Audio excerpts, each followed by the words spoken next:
Good afternoon, ladies and gentlemen. I'm your nighttime, right time DJ, DJ Music. I got 15 minutes to rock this funk, so I'm going to get it right up to you right quick. Like you see up on the screen right there, Black Wall Street. Makes you think about money, doesn't it? I'm going to tie two things together right quick like for you. Like I said, I only got 15 minutes, so I'm going to make this real quick. First of all, I want to talk about 45. I want to talk about the number 45. Two reasons. 45th President of the United States, and there's 45 million living African Americans in the United States of America. Probably a little bit more since 2017. I'm sure within the last year we've added more, we've had more babies since then. Now, to tie this financial thing in together and to tie 45 in together, look at how he is now attacking LeBron James. Listen, as far as basketball is concerned, I'm not a LeBron James fan.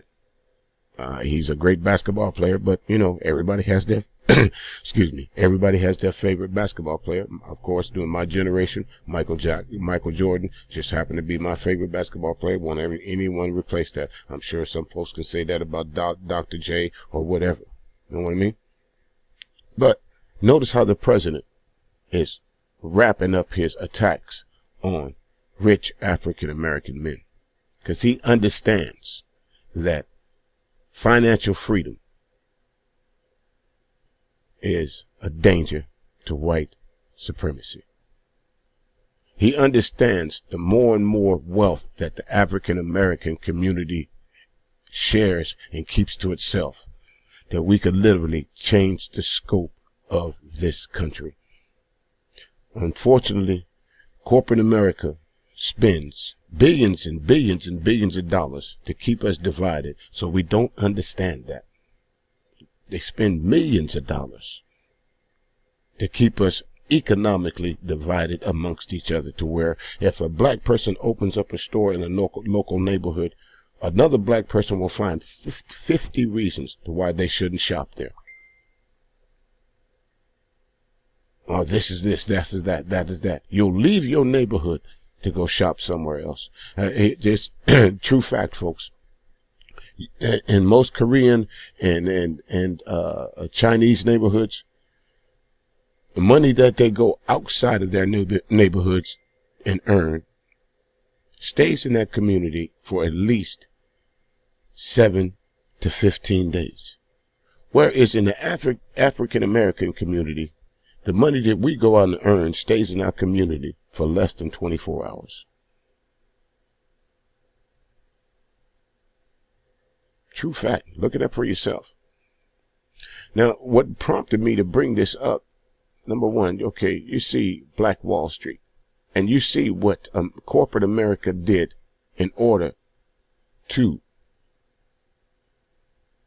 obliterate this off the face of the earth. 600 businesses, 21 churches, 21 restaurants, 30 grocery stores, 2 movie theaters, 2 private airplanes, plus hotel, a bank, post office, schools, libraries, law offices, and even had a bus and rail system, folks. That is called being self-sufficient, where you didn't need the outside world to be successful. You got everything. 600 businesses.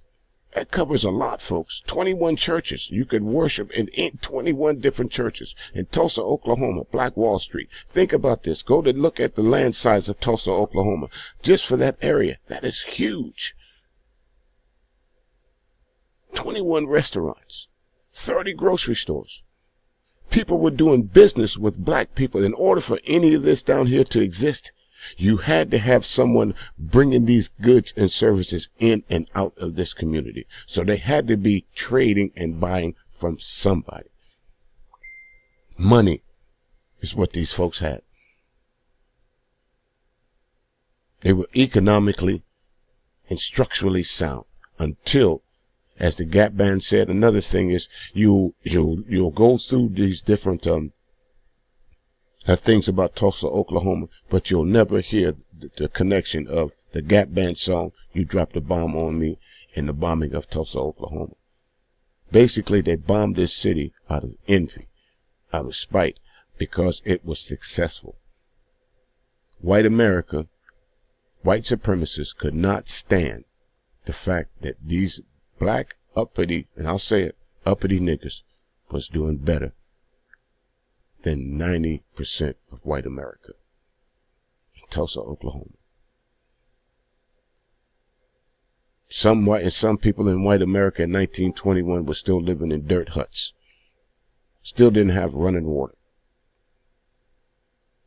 And here it is. These folks here in 1921, now think about it.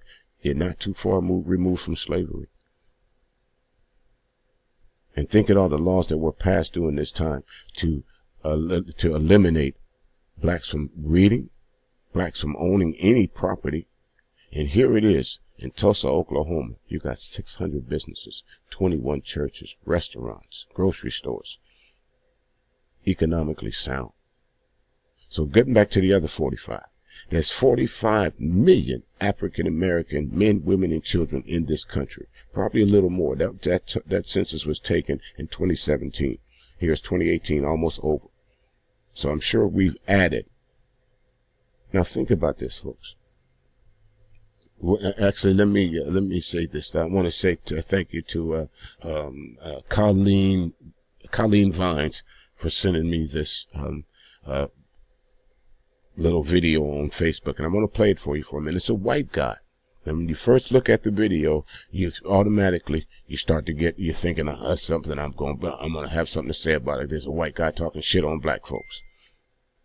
But listen to him. 45 million African Americans, and he says that is the most dangerous thing to white culture right now, and he'll explain why. So I'm going to pause this for a minute, folks. I'm going to click on over to that video, and you come back, listen to the video. I'll come back, and like I said, we only have 15 minutes to rock it, so I might have to do a part 2 on this one, all right? So let me pause this, and we'll be right back.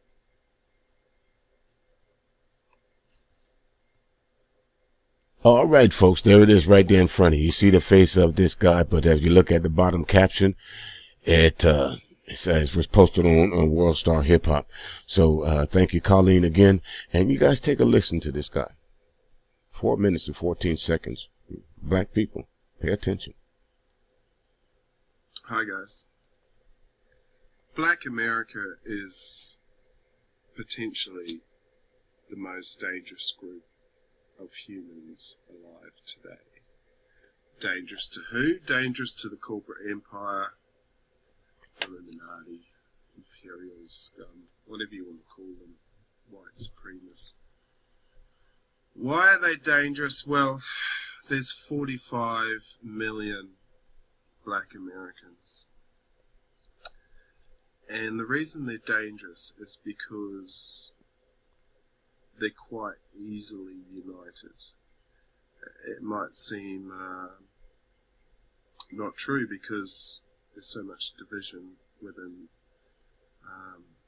black people in America. But the only reason they're divided... That is absolutely true, folks. That's one of the first things we have to work on. We have to get out of this mentality of pitting black men against black women against black women.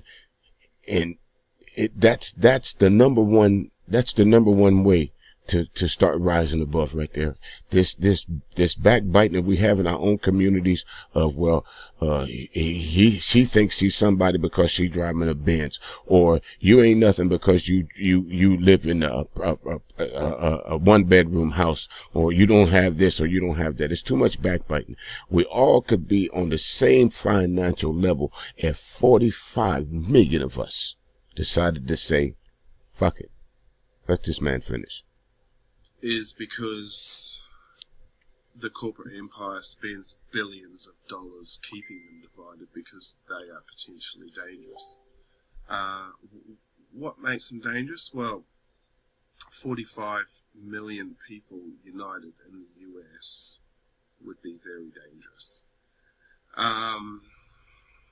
What kind of things is dangerous? Well, you might think I'm talking about protesting or getting together and rallying and that kind of stuff. Well, no, that's not dangerous because the US can handle that stuff. They can Absolutely, positively right. We can go back through history, folks, and see every time that black people tried to mobilize, as far as the civil rights movement, as far as the Black Panther parties, that particular organization, well, as we speak right now, Black Lives Matter, it is subject to the full weight and might of the United States government.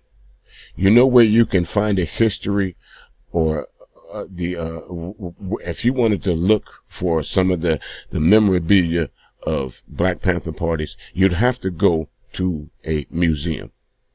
Here's the difference. But if you wanted to find memorabilia of the Ku Klux Klan, it's just replicas. Now think about this. You don't go into the museum and find too many Klan robes. They're replicas.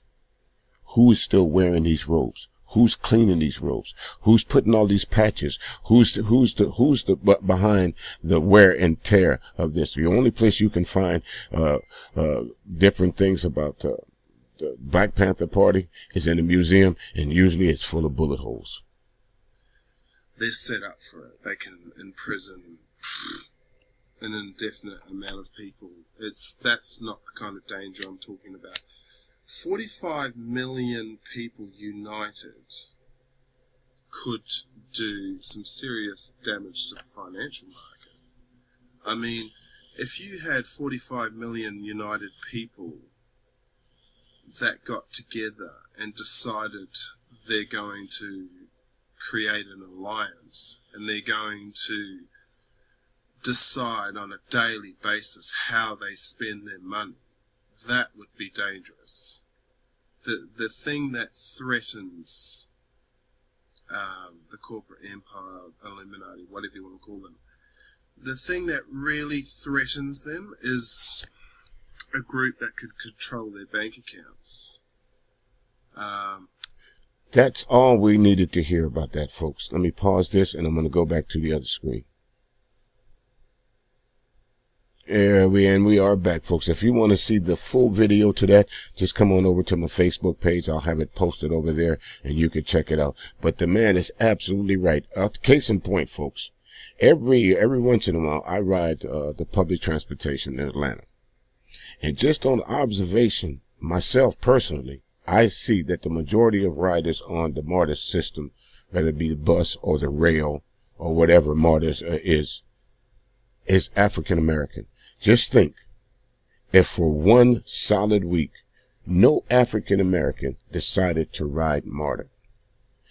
This is a proven, effective way of getting corporate America, white America, and the powers that be to start paying attention. Remember the lunch counter sit-ins? They started paying attention. Remember the bus, we stopped riding the buses back in the 60s. They started paying attention. Remember when that trash wasn't getting picked up? They started paying attention. Anything that cuts into the bottom line of what they put in their back pocket, in their wallet, gets their attention. Eddie Murphy said it best. Seems the way to only make a rich person miserable is to start fucking with their money. So just think about this, folks. In Chicago, in New York, in all these places where the majority of the people that ride mass transit, which is a bankroll for most of these cities,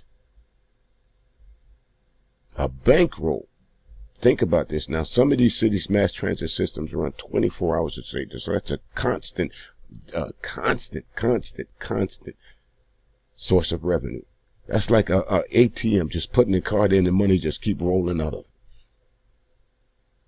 The average fare for a one-way bus trip from any point in Atlanta to one way is $2.50. Imagine how many people use MARTA. Imagine how many people use the Chicago transit system, the New York transit system. Imagine that. Or even so, folks, you could go so far as to say 1 week of sitting out from black people was to sit out from their jobs. Boeing, Delta, MARTA, The majority of the bus drivers that I see on MARTA are black.